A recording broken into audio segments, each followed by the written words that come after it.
Dalawang bagong anghel o two new angels. Ganyan po ngayon ang turing ng aktres na si Janine Gutierrez sa kanyang mga yumaong lola na sina Asia's Queen of Songs, Pilita Corrales at superstar national artist na si Nora Aunor.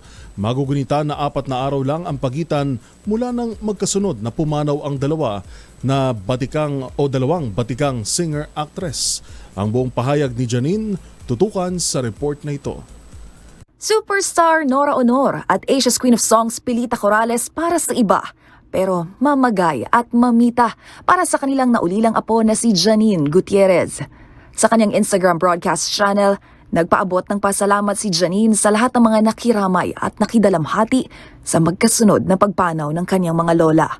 Ang aktres na anak ni Lotlot de Leon at Ramon Christopher Gutierrez, inilarawang difficult and even unbelievable ang kinaharap nitong mga nakalipas na araw. Kaya naman sa pagbabalik trabaho nito, inaalala raw ni Janine ang kanya na ngayong itinuturing bilang two new angels na siyang nagbibigay lakas sa kanya. Nangako itong gagawin ng makakaya para maging proud ang mga namayapang lola na pagamat nilisan ng mundo ay mananatiling buhay ang mga alaala sa pamamagitan ng mga team matatawarang kontribusyon sa larangan ng pelikula at telebisyon.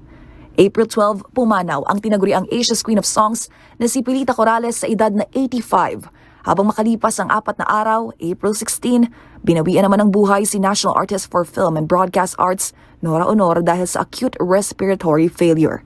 Ang dalawa, gayon din ang yumaong screen veteran na si Gloria Romero at Chef Margarita Flores ay nakatakdang gawaran ng Presidential Medal of Merit.